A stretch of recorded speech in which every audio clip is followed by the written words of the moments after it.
you think Columbus loves libraries? Yeah, wow, what a turnout. We have open libraries in all kinds of weather. This is one of the few where it's better to be outside the tent rather than in. It's a little bit warmer. So we're going to try to roll through. I'm Pat Losinski, the CEO of the library. It is my deep honor and pleasure to welcome you this afternoon to the dedication of the new Martin Luther King Library. How about if we start with a thank you for the East High School Marching Band for warming us up. All right.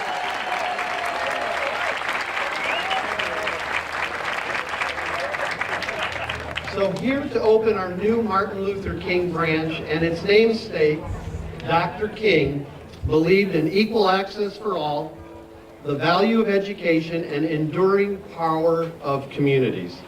As this new 21st century library is prepared to open and anchor the Near East Side, we hope it will serve to carry on those ideals. People ask us often, what's your favorite branch? That's a little bit like asking, who is your favorite child? And while there are times we could rank our children in terms of which one's our favorite, we always say it's the one that we're currently opening. But something is very different about this branch, and that is the number of people who approach me, good friends like Angela Pace and Herschel Craig and Todd Tooney, and countless other customers who came forward to tell me the Martin Luther King branch was special, it was the place where they belong, it was a place that transformed and changed their lives and put them on the path to success. We hope that's exactly what's going to happen to the next generation in this 21st century library. I want to begin by thanking many people who are responsible for getting us here today. I want to start with all of the individuals who will be serving as ribbon cutters. And we've got a big group. If you are a ribbon cutter, would you please stand because you are part of the library family. We want to recognize you. Those in the chairs up front? All right.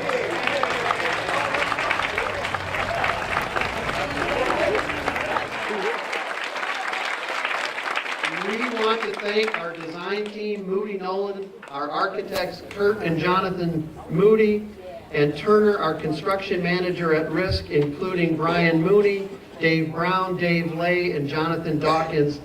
Quick story about architect Jonathan Moody. One of the early design meetings, he came to us with a video that he had taken with his iPhone outside the car window. I never asked him, I hope someone else was driving when he did this. But he came to the design meeting and he said, take a look at Long Street. Long Street, all of the homes have porches. And those porches serve as a gathering place for the community. We were out on the porches, we were watching the neighborhood. It's the way we kept the neighborhood safe. We're going to put a porch on the new library, and you'll see when you walk in an elevated reading area, a reading porch, and that just shows the thought and care that Jonathan and Kurt put into this project, and they've done a fabulous job. Building a library for the context of the community in which it resides. Our goal was to award 20% of the construction contracts for this building to women and minority-owned businesses, and to see a construction workforce made up of at least 10% minority. I'm happy to announce that we exceeded both of those goals. More than 30% of the construction contracts for MLK were awarded to women and minority-owned businesses, and 15% workforce participation. Thank you to our contractors for their fabulous work. The original East Side Library branch was located in a storefront right where I'm standing before it moved to 1600 East Long and became the Martin Luther King branch. And so we're proud to have come full circle today, having Martin Luther King III with us this afternoon to honor the legacy of his father, follow in the footsteps of his grandfather, and to help dedicate the new Martin Luther King branch today.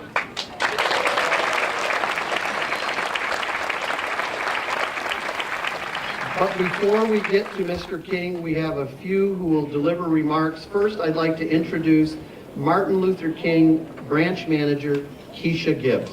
Keisha.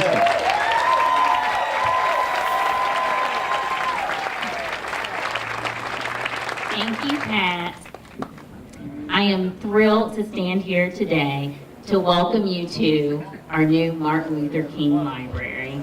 I can't wait to come and work in this incredible building each day with my wonderful staff. I truly count it a blessing to follow in the footsteps of all the wonderful managers that have managed the Martin Luther King Library, including the first manager, Bertha Campbell. Speaking of staff, I want to acknowledge them and their passion and hard work that they bring every day when they come to work. Our building will be nothing more than four walls, some books and computers, without the dedicated staff that come in every day to work with all of our wonderful customers. For sake of time, I won't read their names, but they are listed in the program, so you can read them. I'd like to ask for the Martin Luther King staff to please stand again and be recognized.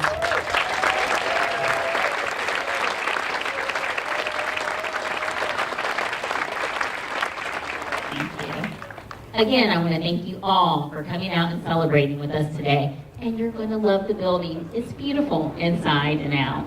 Thank you.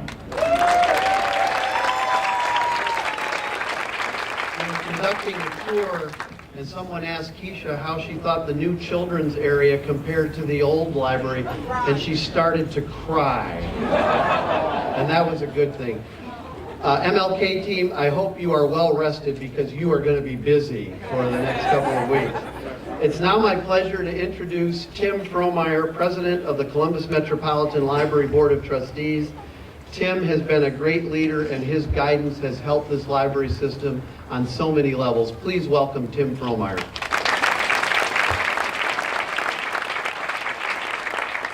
Thank you. Pardon my squinting here. I don't have my shades like Pat did, but thank you very much. I would first like to start off and say, as a director of the Board of Trustees for the Columbus Metropolitan Library, I am honored to serve on that board because I get to do things like this, where we come out and we celebrate with the community.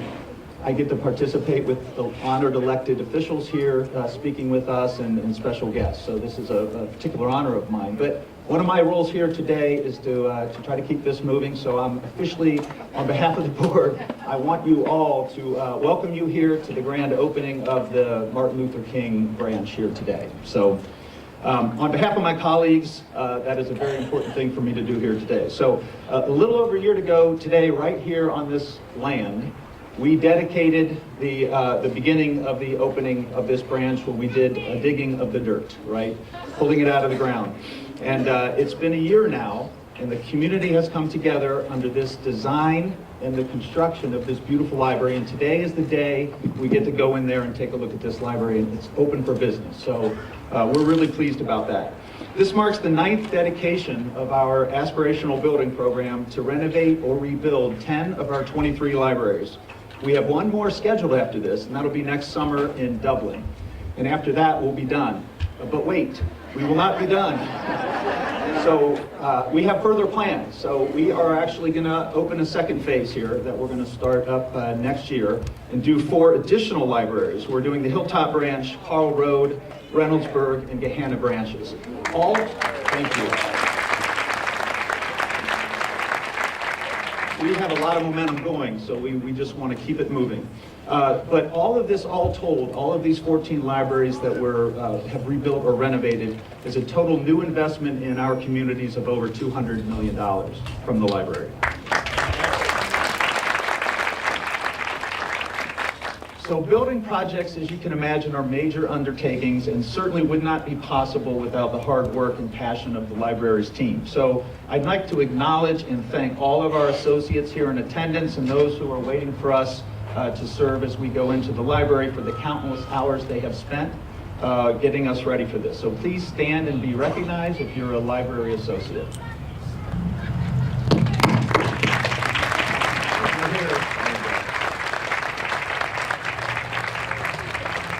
Thank you. I'm sure you're all excited as I am to hear from our special guest, Martin Luther King III. Mr. King has a special connection to reading and early literacy. He's an author himself, and copies of his children's book, My Daddy, Dr. Martin Luther King Jr., will be available for purchase inside the branch today. Proceeds benefit the Friends of the Library. Mr. King will also be available for a limited time to sign your copy after we cut the ribbon. Thank you all for being here today and supporting your Columbus Metropolitan Library.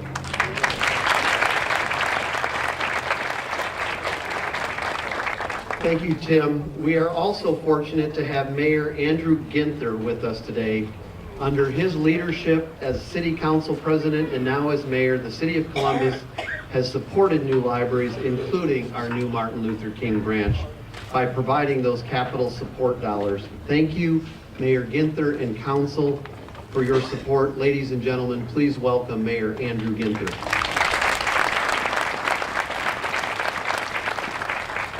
Good afternoon. What a great day in the city of Columbus. I am thrilled to be with you and to Pat and to the board and the staff and to Mr. King. Welcome to Columbus. The sun is always shining in the city of Columbus, and we get to celebrate days like this, and we're thrilled to have you. San Diego, the Midwest, but nobody's buying it yet. To our great Congresswoman, Senator Tavares, Representative Bernadette Kennedy Kent, President Boyce, President Hardin, and all of his colleagues.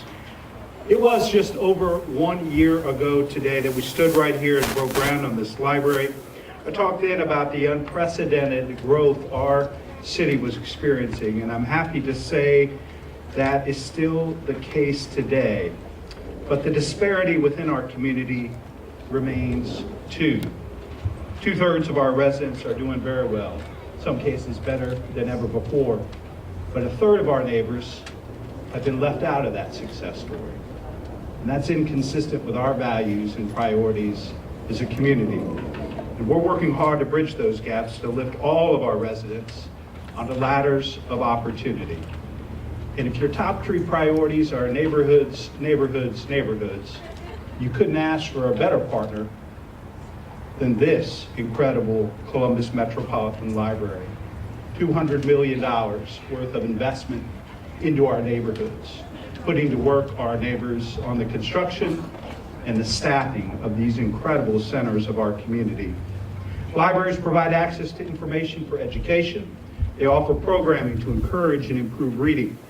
And they offer critical homework help. They are also critical to the fabric of our neighborhoods, providing safe, welcoming spaces to gather. I am so grateful, as the mayor of this wonderful city, that we have a great partner in the Columbus Metropolitan Libraries. We have the best library system in all of America. Yay.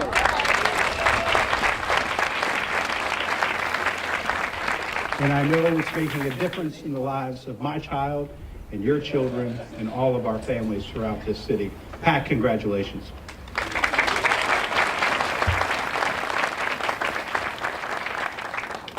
Well, I know better than to never correct the mayor, but I'm never correcting him when he says we're the best library in the United States.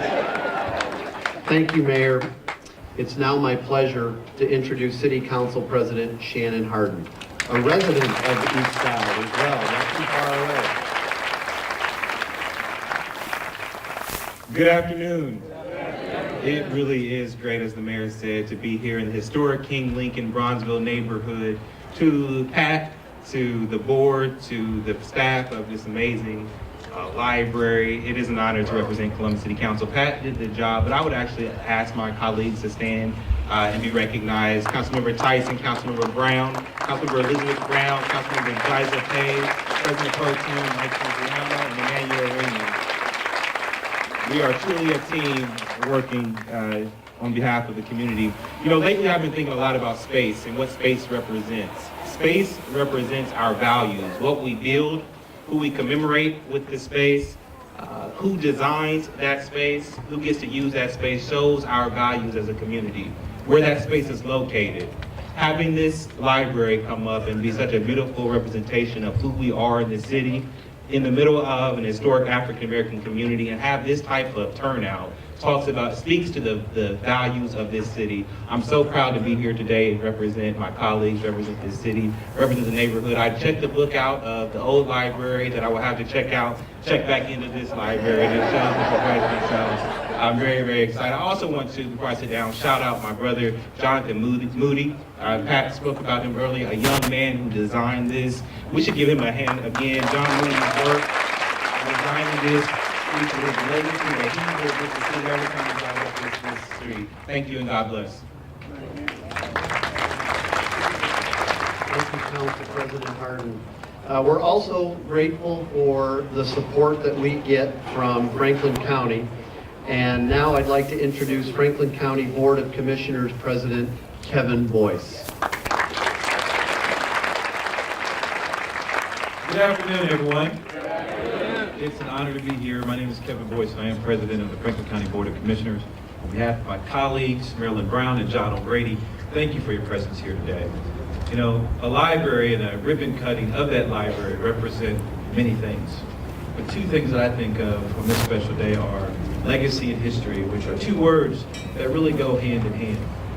The history of this great community and all that you do to continue that history, and the legacy of Martin Luther King Jr. Embedded in that is the idea that together anything is possible. Franklin County, which is named after Ben Franklin, I don't know if you knew this, but Ben Franklin was the creator of the very first library. And so here we are in a county named after Ben Franklin, celebrating an institution named after the greatest civil rights leader of our time, and we're contributing to that great legacy. Embedded in that and behind that are possibilities. Endless possibilities for the young people who walk through those doors and pick up a book, use the computers, engage the staff in an effort to learn and grow. One quick story, my son and I often frequented the library, and it was there where he could study quietly and focus very much on his studies. And today, as part of that equation, hey, how you doing? That's right. Yeah, at the library, come on over to join us. Absolutely.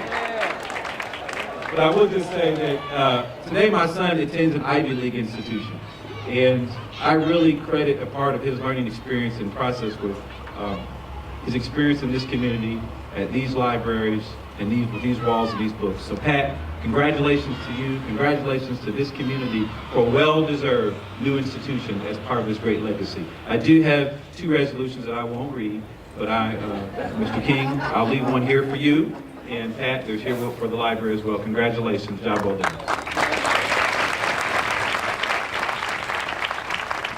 How lucky am I to have politicians who understand the role and the purpose at a deep level. Commissioner Boyce, you're a library historian every time I hear you speak, so thank you for all of your words. We also, as mentioned earlier, received support from the Ohio General Assembly. The state does allocate something called the Public Library Fund, and by law, that provides the bonding dollars for all of our projects, including this new branch.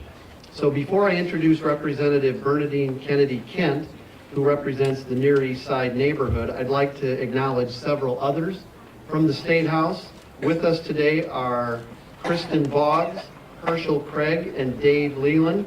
Thank you for all of your support. Could they please stand so that you may be recognized? And ladies and gentlemen, please welcome Representative Bernadine Kennedy Kent.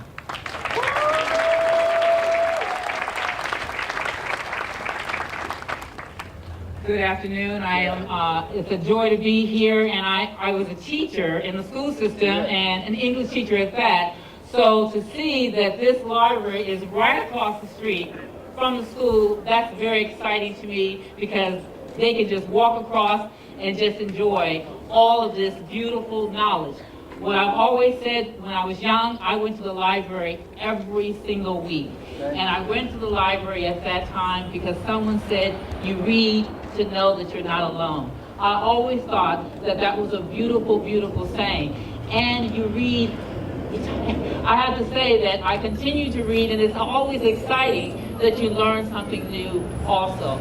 I remember that growing up as a child, that we went down south, and we always went in the Cadillacs, and it would be Cadillac after Cadillac after Cadillac. And we do our hair in the evening time, and we fry the chicken, and I never understood as a little girl, and we get in these cars, and it was not until I was 35 years old and read the book Cadillac that I realized that our families did that in order to protect us, to make sure that we were together when we traveled down south, and because we knew we could not eat in the restaurant and could not use the bathrooms.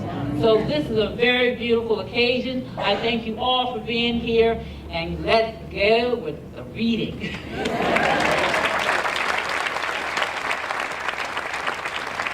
Thank you, Representative Kennedy Kent. Now my pleasure to introduce State Senator Charlita Tavares, who represents the Ohio 15th Senate District. Senator Tavares has been a long supporter of public libraries and the role that they play in the community. Thank you very much, Pat. Thank you. First of all, I want to thank Pat and the staff for all that they're doing for our community as a whole. It is not unnoticed that this library is anchored in between the historic East High School, and for all of those who went to East High School, I know we have a few elected officials. Former State Senator Ray Miller, I know, went to East. I know that Commissioner President Kevin Boyce went to East High School, and I know that Representative Herschel Craig went to East High School. So it's anchoring the education of our children, which was something Dr. King was really passionate about. And then it also sits as the anchor in between one of our greatest healthcare facilities, the Ohio State University Wexner Medical Center East Hospital. That's important because Dr. King also was passionate about healthcare justice. And healthcare justice goes along with education justice and anti-discrimination and desegregation. But here in this library, we're going to have an institution that helps us not only with ensuring that we have justice in those two areas, but also that we remember our history. And that's what the books in this library will help us with. Remembering the history and ensuring that we're making a brighter history for the people of our community. So Pat, on behalf of the Ohio Senate, thank you very, very much for all that you're doing and that you will continue to do. And I too have a Senate letter on behalf of the Ohio Senate.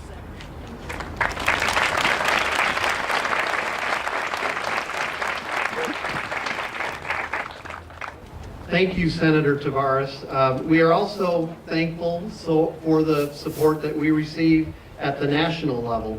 Today, I'd like to acknowledge Avery Pearson from the office of U.S. Senator Rob Portman and Ellen Short from the office of U.S. Senator Sherrod Brown.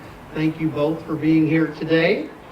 And last but certainly not least, we are fortunate to have with us this afternoon Representative Joyce Beatty, who represents Ohio's 3rd Congressional District in the U.S. House of Representatives. Representative Beatty and her husband Otto have been champions for this new branch from day one. Time and time again, I have reached out to Congresswoman Beatty on national policy issues such as e-books and e-rate support for technology in our libraries, and every time she is there for us. Would you please give a warm welcome for Congresswoman Joyce Beatty.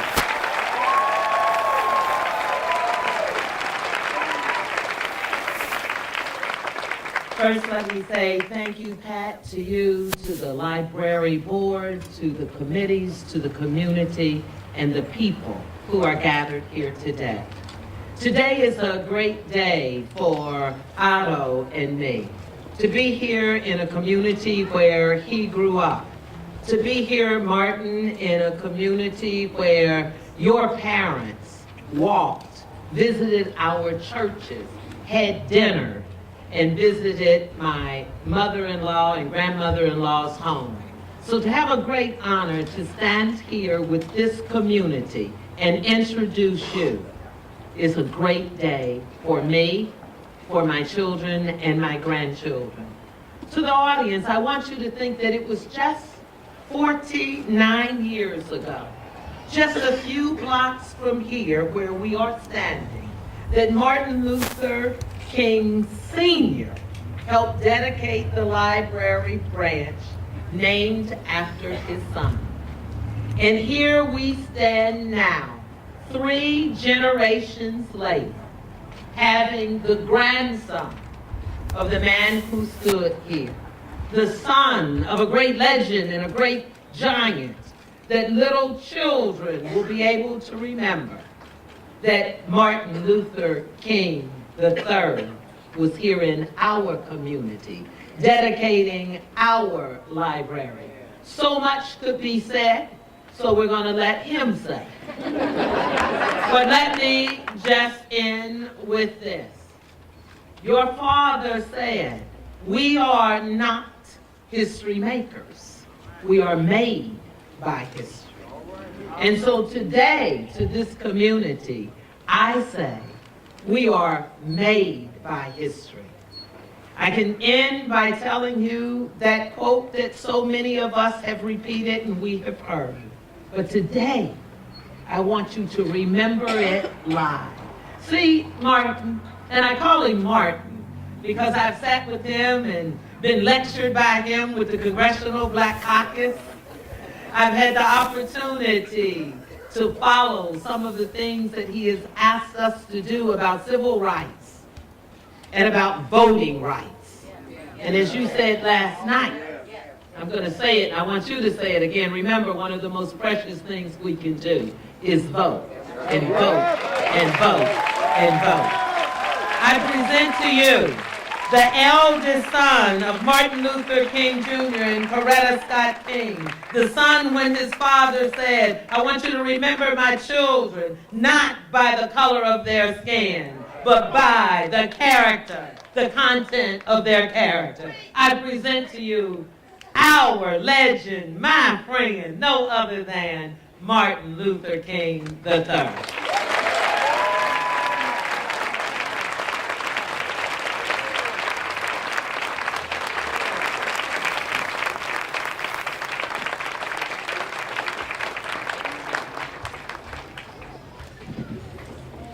I'm from the South, so I'm gonna thank God for the sunshine.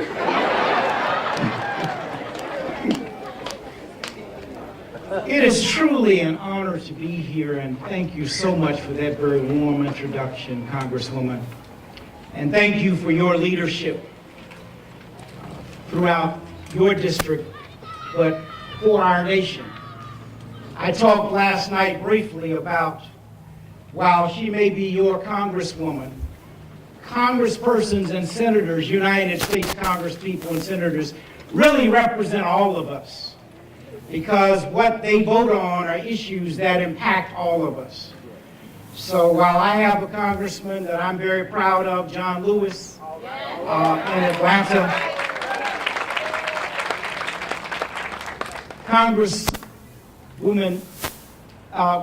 the Congresswoman is also a Congresswoman of mine as a citizen of America. So now, let me thank a number of persons this evening, Pat Lisinski and that entire team that you have. This really has been an outstanding experience for us to actually physically see the library last night, to be a part of a program last night where a young man was featured who really represents the future leadership of our nation. And if you're worried about what's going on in our nation, when I see young people like the young one last night who spoke so eloquently, my worries go away. When I see young children or young people in high school, like the young people in Parkland, Florida, who are leading a movement, not following, leading, providing leadership, I am inspired. It was 55 years ago when high school students were arrested because they left the schools of Birmingham, and 3,000 children were put in jail. And I guess the leadership of that day, because of ABC, CBS, and NBC, said, well, maybe it's all right to arrest men. Maybe it's all right to even arrest women, maybe. But when you arrest our most precious resource, our children, what does it say about our nation? And so 55 years ago, they did that. And in this year, we've seen children organizing all over America to say we got to do better around guns. We got to do better.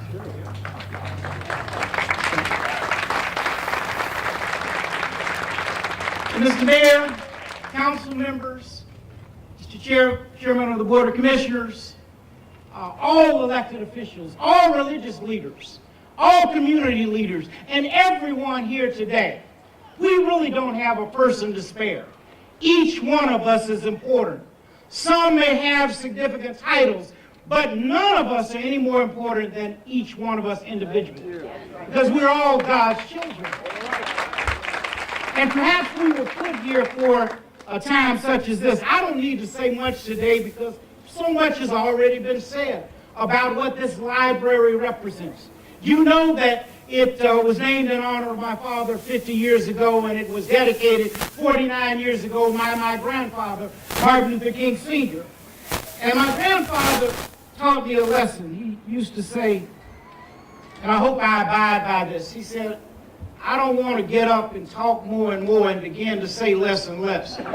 So he would sit down in about 15 minutes when he preached. But he preached with so much power that over 100 people would join the churches where he preached across America.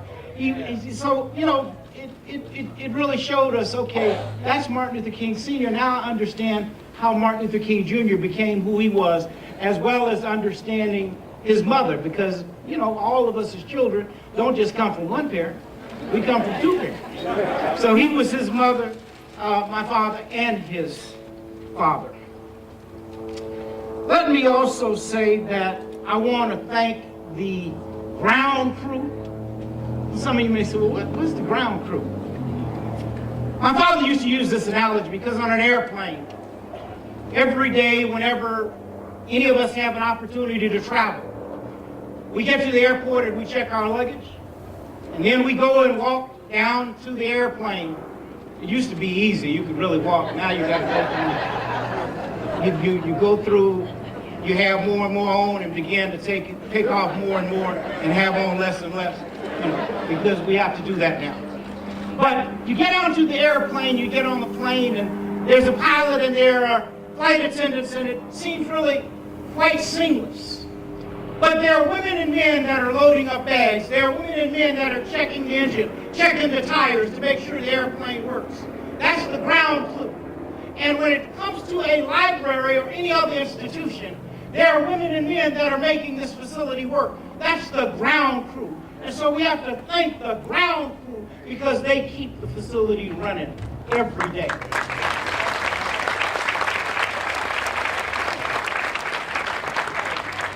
Now, I certainly have the honor to take part in many ceremonies dedicating roads and buildings and many, many facilities named in honor of my father. There are probably over 1,000 streets in the United States. There are schools and hospitals named really all over the world. Now, I used to hear about that, but one year, about 7, 8 years ago, I had an opportunity to travel to Bosnia, an Eastern European country. And the second largest city in Bosnia is a city called Tuzla. Tuzla is an Eastern European city, all European whites. No black folk anywhere at all. City Hall is on Martin Luther King Jr. Drive, and a bust of Martin Luther King Jr. in an Eastern European city.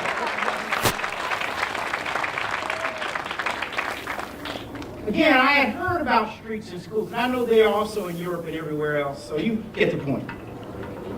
Today in Columbus, this branch library will be reopened.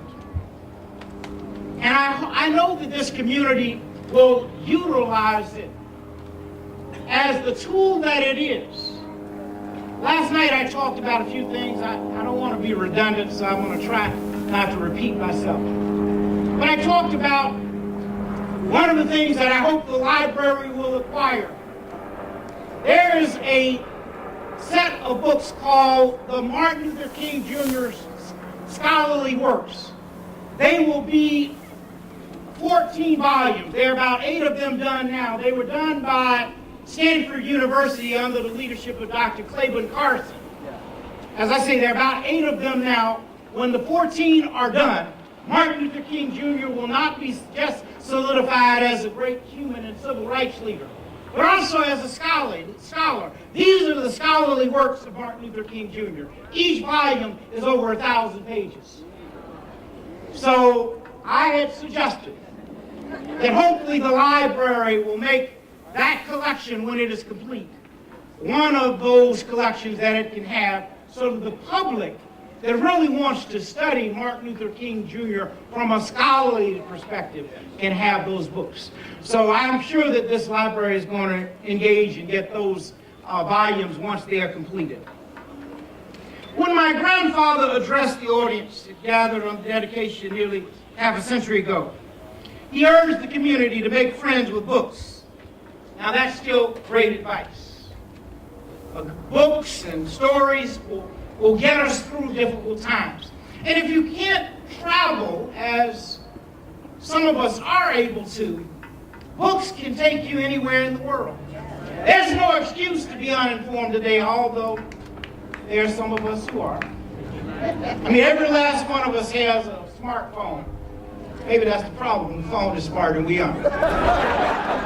But we need to learn how to use those phones, because you can access information. I never would have thought when I was in college that one day I would be able to have a small device and everything or much that I learned I can access just by Googling something. Would not have thought about that back when I was at Morehouse in 1979 when I graduated. But today we have information at our disposal, and yet we still seem to be less informed than we should be. Why do I say that? Because we are a divided nation.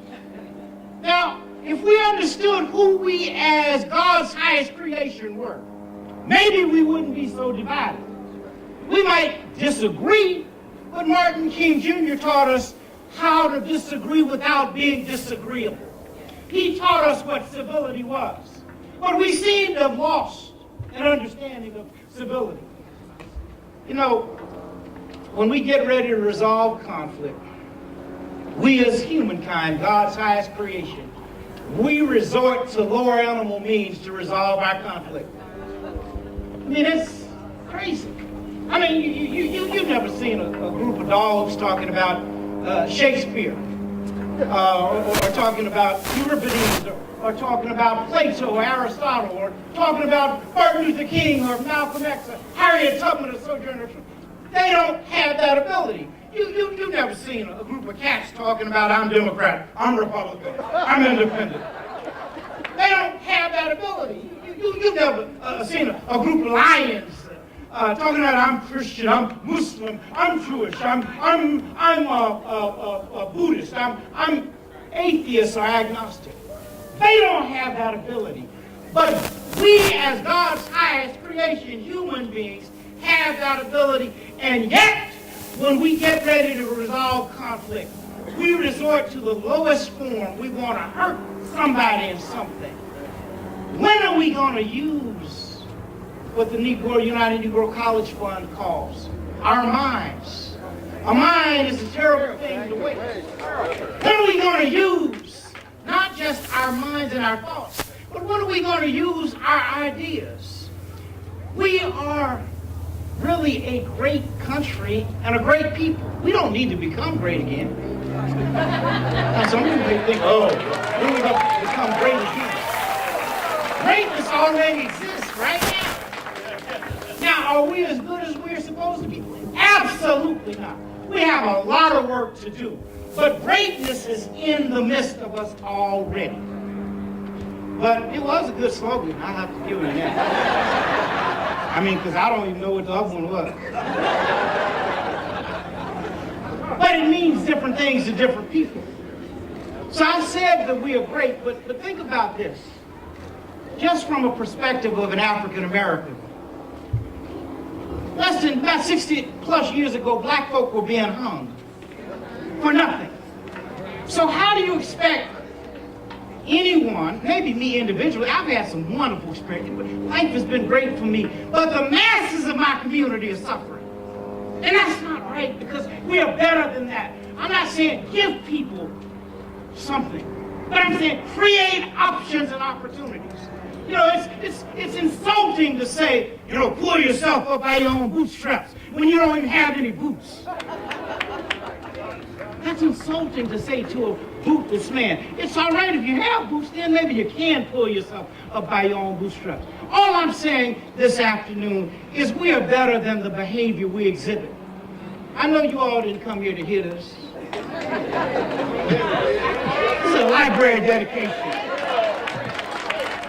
But, you know, I have to be true to who I am. My dad said that a voteless people is a powerless people. And one of the most important steps that we can take is that short step to the ballot box. We've got a major election happening here on November 6th in this nation. And we need to vote like we've never voted.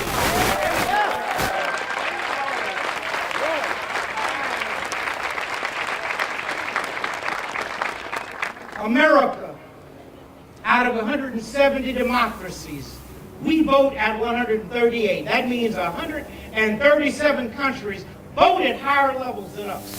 And what's so tragic about that is women and men, black and white, died so we might have the right to vote. All we got to do is be engaged in the democratic process and cast our votes. I'm not here to tell you who to vote for. That's on you. But I am here to encourage you to go out and cast your vote. That is something that we must do. Now let me get back on the library. I got all twisted up, so you have to forgive me.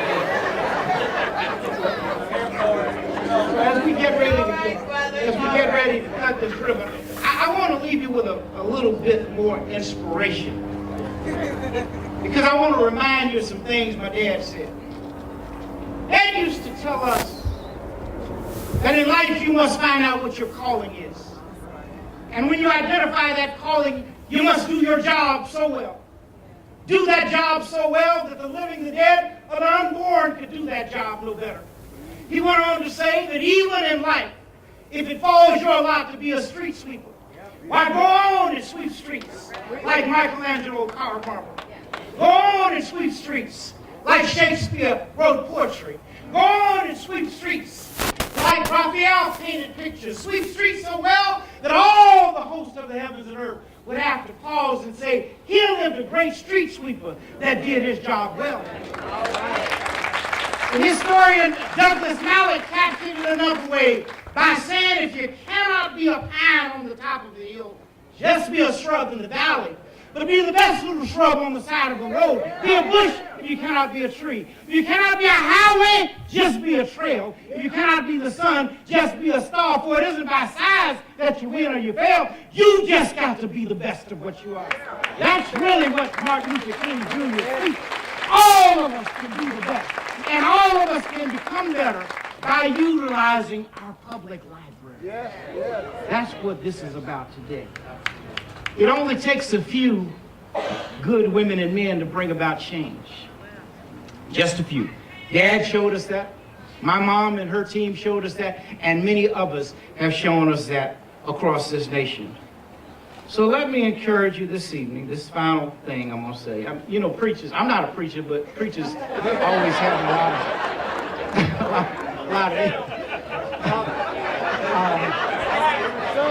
I happen to have a cousin here that some of you know, Reverend Joel King. And Reverend Joel King and his wife Nancy are with us today. But he is a preacher, but I'm not. But I have a ministry. And so I want to encourage you with these final words. When I was a youngster, my mom took me to our undergraduate institution, Antioch College. And on that college was a statue of the educator Horace Mann. And under that statue was an inscription that made an indelible impact upon my life. What that inscription said was, "Be ashamed to die until you've won a victory for humanity."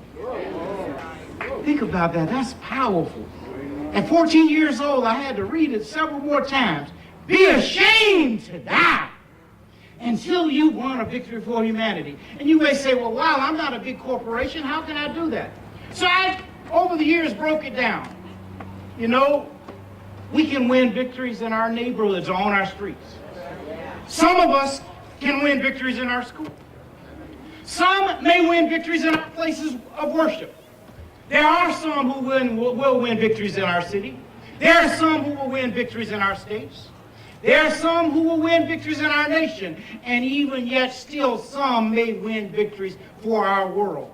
All those words mean are be ashamed to die until you've done a little something to make the world in which we all must live a little better than it was when you arrived.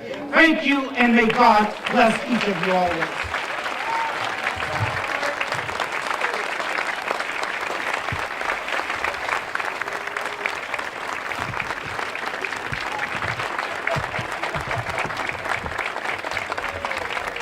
In honor of Dr. King's legacy and in recognition of the generous community support for the new branch, we've installed a piece of art on the west wall. It features the names of supporters who gave $50 or more during the fundraising campaign for this branch.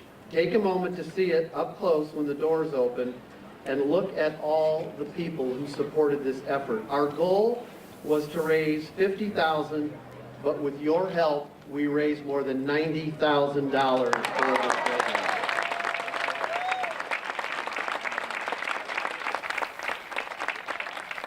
I'm humbled to introduce our final speaker, who has made his mark on this community through poetry. And he also happens to be one of our staff members, serving as a customer service specialist at our nearby Parsons branch. Scott Woods is an author and a poet who is the founder of Streetlight Guild, a performing arts nonprofit here in Central Ohio. Scott has written a poem to commemorate this special occasion today. It's entitled, "A House That Cannot Fail." Ladies and gentlemen, please welcome Scott Woods.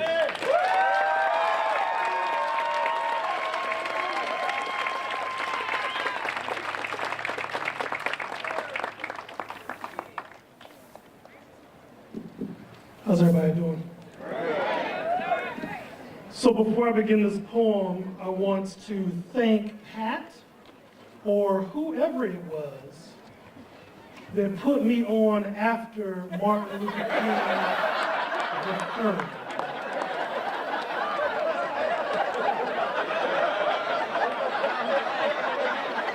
Amazing.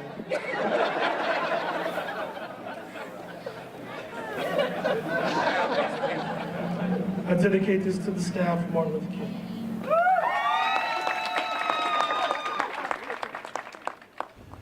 A 100 years from now, people who look vaguely like we used to will wonder, how did they ever make it?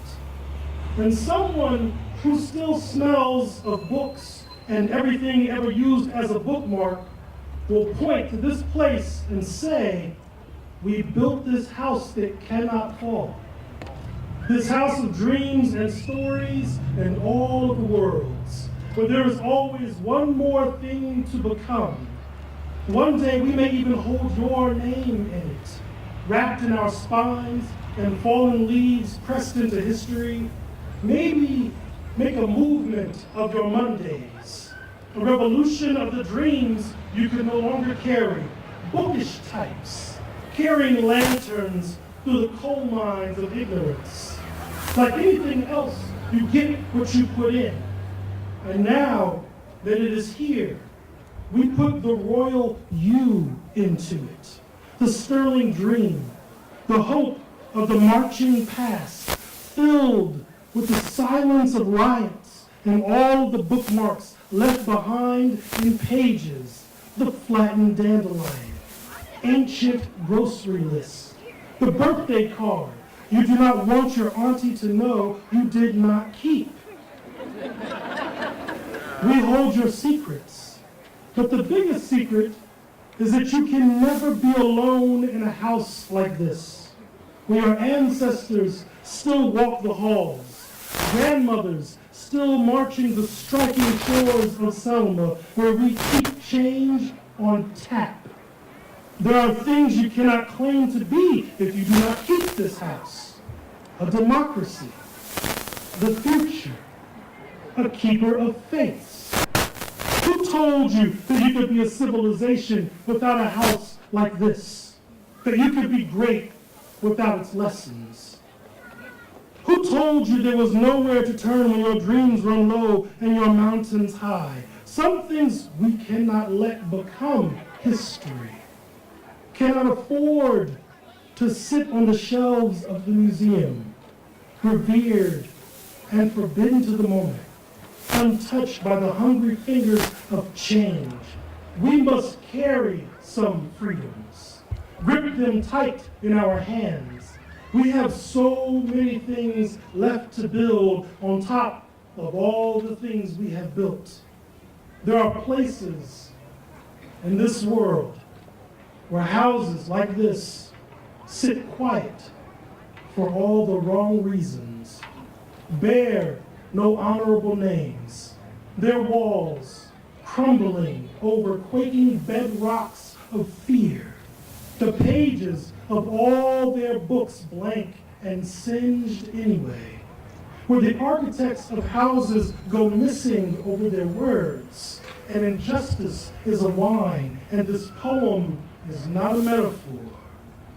For those evicted from their homes, we build bigger living rooms, widen the doors to bursting, add entire wings, and then, pointing to this place, we say, we built this house that cannot fall, and in it, you may be free at last.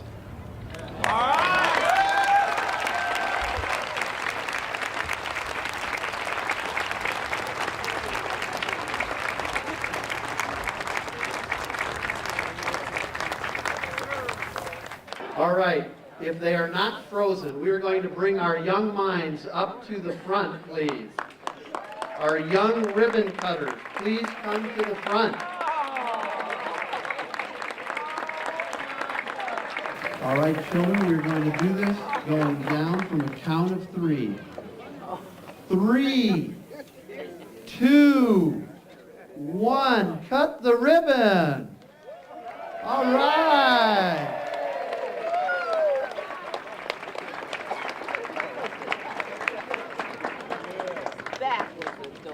Let's see if the adults can do it that well, all right?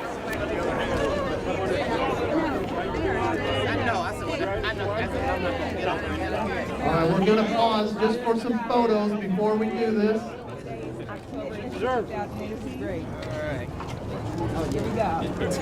Greg, give me the high sign when we're ready. Staff photographer Eric, where are you? You good? As I can.